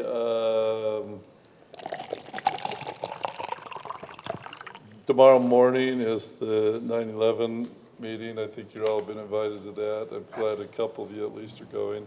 I'm unable to go as they had a previous commitment a few months ago with some of the senators, the state senators. So I'm excited, but for the rest of, for everybody else, 7 to 7 p.m., starting tomorrow, running through Friday on the 9/11 day over at the fairgrounds. Is it 7 to 7 or 9 to 9? 9 to 9, sorry. That's okay.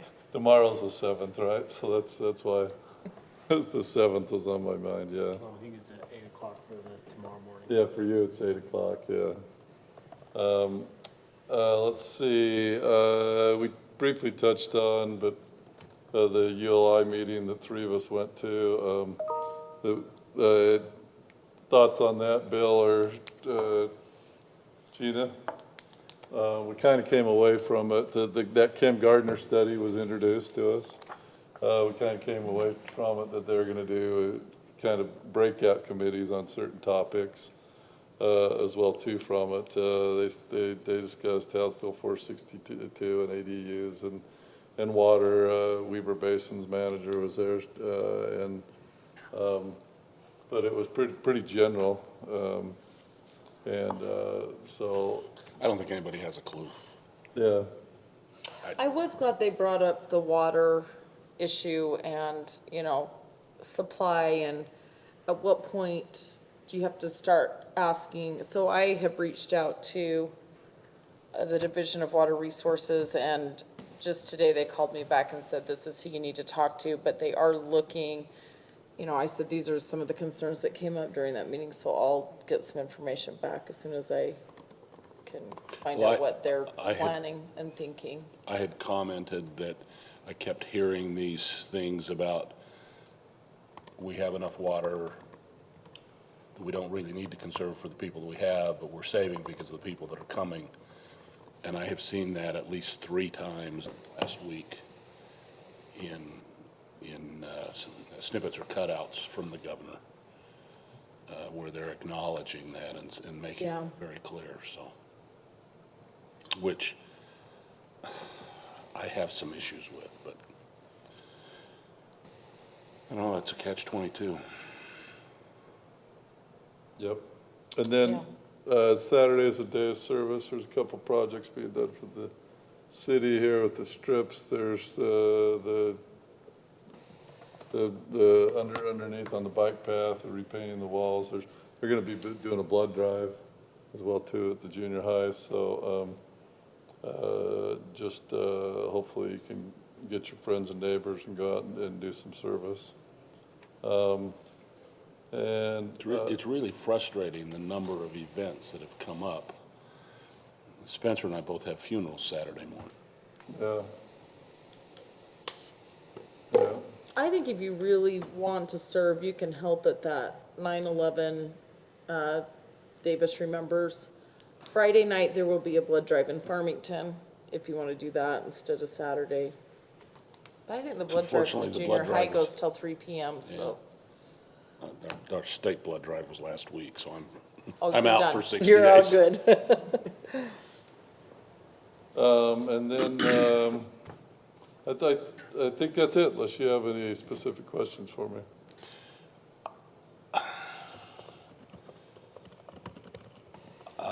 Because of one of my committee's boards, I asked and sent you, I think specifically, and Brant something. I'm getting a lot of comments about people who could care less about the water problem and the indiscriminate watering, and citizens think we should be doing something. And we really, In terms of enforcement? yes. And we really don't have, I don't know that we have much ability.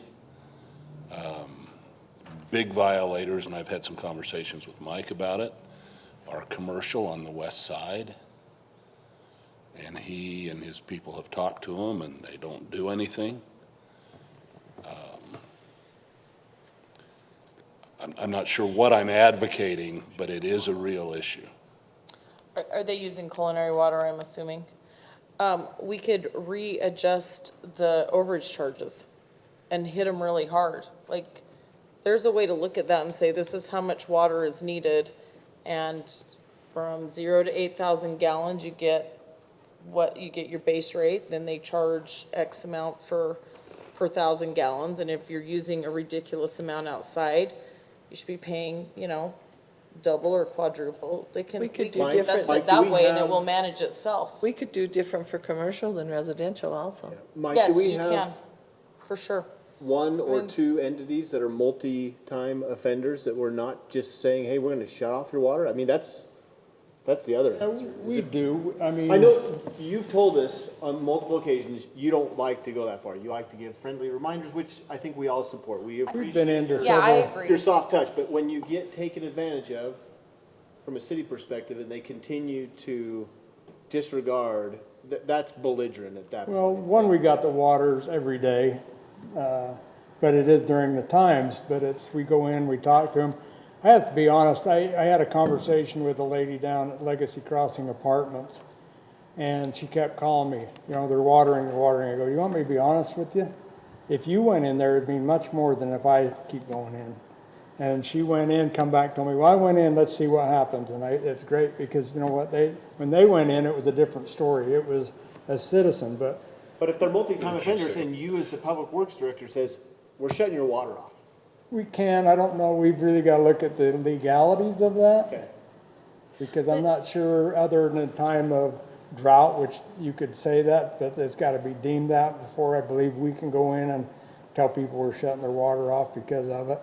Part of the problem we had with the one is they don't understand English, so I had, Necesitan un interpretador. yeah, exactly. Okay. I didn't even know what you said, but anyway, we've sent another guy over there who can speak Spanish. Yeah. So we're hoping we have better results. It's interesting, people's theory. We had Bank of America, for example, who is on Bill Creek. But, when he planted the sod, he was getting ready to plant it. I said, you can't plant that because how are you going to water it? He says, we're not watering it. We're going to get it down, we're going to water it, and we're done. We're going to let the grass grow long. I honestly can't say I've seen him watering it till recently. So I'm not sure the plan, I believe it's a drought tolerant grass is what he told me, but, how do I know for sure? According to the complaint I had, he's daily. Yeah, Now, I don't know, I'm not going down and checking the complaints at 6 o'clock in it's the kind morning. of like Zion's. I don't know if I'm safe in naming names, am I? But there's another bank that we have been too regular to them, and they actually ended up shutting it off. Their lawn died. I don't know if you noticed that over a period of time.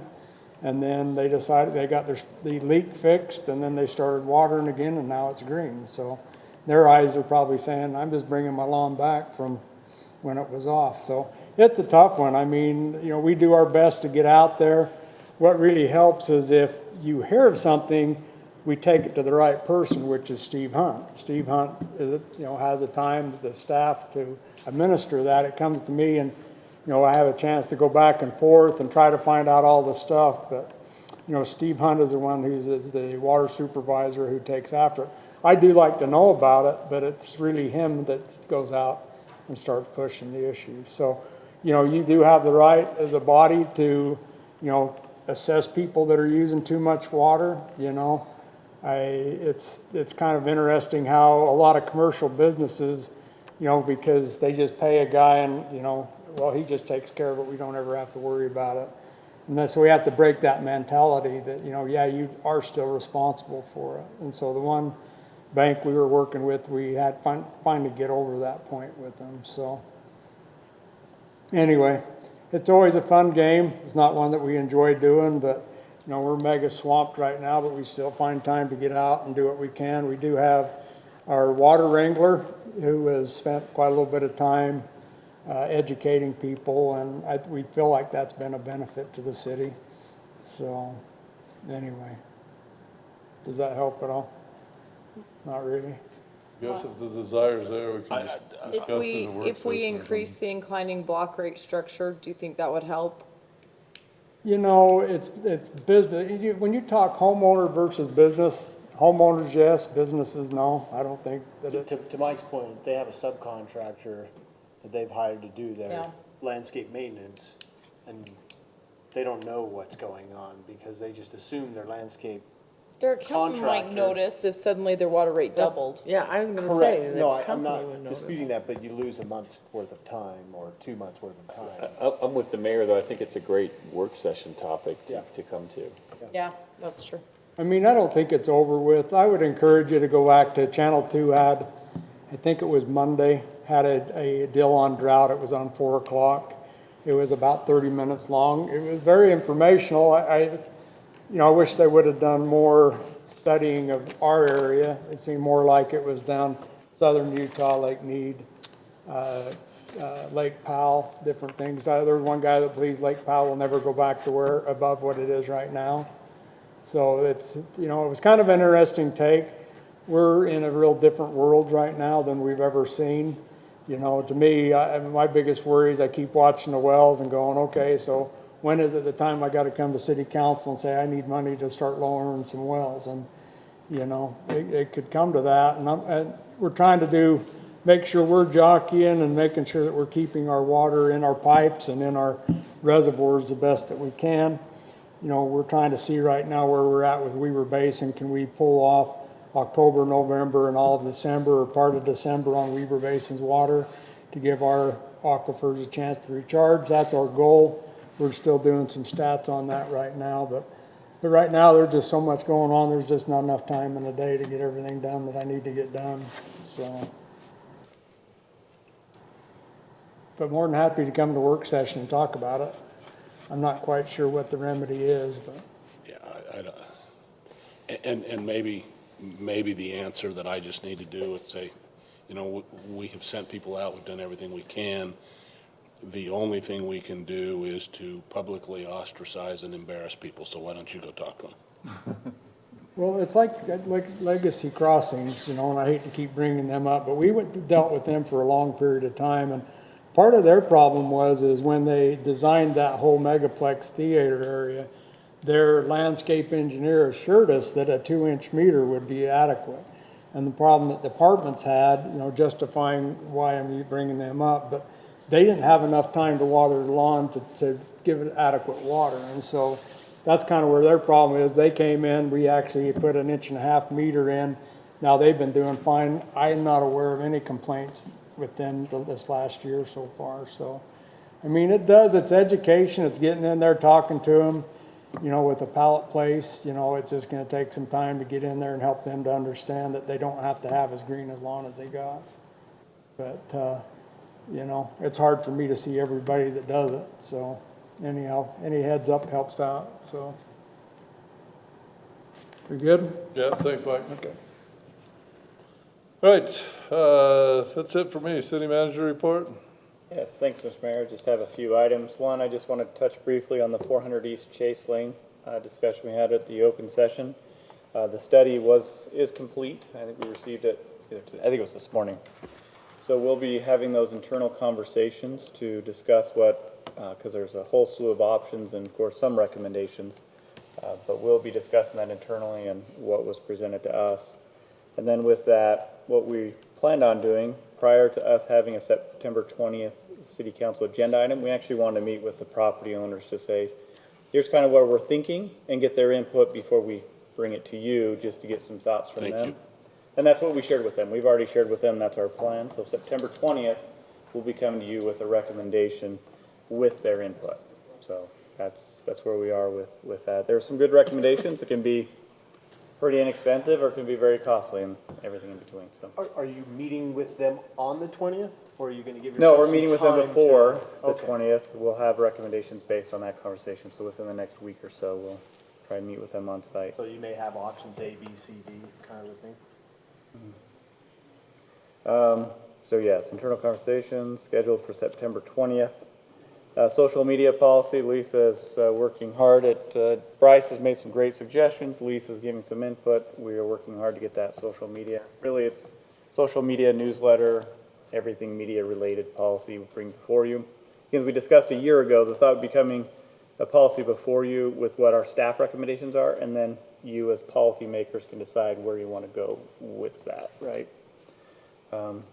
There's just so many different ways we can go with this. We've reviewed 10 different social media policies, trying to find that right balance that addresses our needs here in Centerville. So anyway, try and bring that forward. I don't think we have necessarily a timeline, do we, Lisa? I'm working on it. She's working diligently, but she's not the only one. We're all reviewing as well, but we are interested to hear what Lisa, of course, has to say about this one.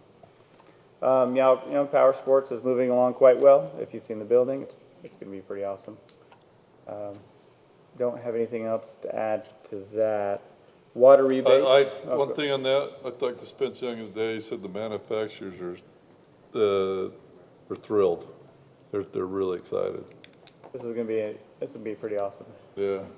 The last thing is water rebates. I don't know if we've got it posted on our social media yet, but Mike, if you'll talk about what you will learn from Weaver Basin regarding water rebates. Sure, it's actually, I was up at Rural Water Conference and sat in a water conservation project with Shelby Erickson from the Division of Water Resources, and he was telling about how much money they got out. I've sent that out, Mayor. I apologize I didn't get you a copy of that. I will send that out, but basically, they were saying that they have rebates of still a lot of money in replacing toilets. So if your home is 1994 and earlier, and it's more than 1.6 gallons, you're eligible to have a toilet replaced. So you could do 2 toilets. So that's $200, $100 for each toilet. It seemed pretty simple. He made it as simple as buy a wax ring, a toilet, throw it down, and send your receipt in. So, but they do need to go on that website, click onto it, set up an account, and you're off and going for the rebate. Just follow the requirements there. They also have one for controllers. They said that that's another area that a lot of people aren't using. Homeowner can get up to 175, and if I remember right, a commercial place can end up with 150, if I remember right. You guys probably have it in front of you. I wasn't prepared to talk about it tonight, but that's another great rebate for a lot of people. They can get their, resident can get a controller. I applied for it once and didn't get it, but I still like my controller, so it works out quite well. And, it does, if it's rain's coming, it'll actually shut your controller off. So if it doesn't show up, you need to figure out how to water your lawn and be on the same time schedule as twice a week or whatever you're allowed. So the third one was Rip the Strip. That's one that's still out there. That's being used a little bit more, but bottom line, most of our residents, if they had 2 toilets that are over 1.6, they needed a controller, they could end up with $270. I thought that was something that would be nice to get out after we raise their water rates, give them an opportunity to receive some money back, and it doesn't cost us anything. As I mentioned, it has nothing to do with the city, that's everything to do with the rebates, but it's okay for us to let our residents know. And I would really like to get the word out as much as we can to try to help those. It's interesting, I was thinking back when he was talking in the class, and he had a lot of good ideas. There's going to be changes in our water conservation plan. They're just, and I was going to hit on this in 2 weeks when I give my report to the council, but there's a lot of things that's out there that these classes is just, it really helps sets us up for what's coming down the pike. And so there were some really good thoughts on some of the requirements. I won't bore you with that's coming in for the next water conservation plan. But the conferences were really good. It's, I've always wondered why we worry about water conservation. People do it. But, I've been into some homes where I've seen 3-gallon of flush toilets. You think about how much you can save on that, as well as, he said there was 5. I can't say in my career here or in my lifetime I've seen a 5-gallon flush toilet, but he said they were out there, so I don't think we have any in the town, but there's a big savings for a lot of our residents, I think. You know, number one, get a free toilet, so they have different heights and everything else, as me and Councilman Meekum talked about today, so, but, you know, there's a lot of things you can get a lot of money to go towards the purchase. Obviously, if you have a contractor come and do it, it's gonna be a little bit more money, but I almost feel like I gave my council report this today. You'll just have to do it Am I again off next the week. No. That was a good try, whatever. So, but anyway, any questions on the rebate, you know, you can reach out to me. But I think it's important when we go, like I mentioned a long time ago during budget, it's important for us when we go to these conferences that we reach out.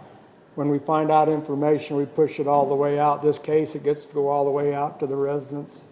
And hopefully somebody or a bunch of people will end up saving some water and money, so. Thanks, Mike. Thanks, Mike. Mr. Mayor, that's all I have, Thank you, Brent. unless there's questions. Yeah, questions for Brent?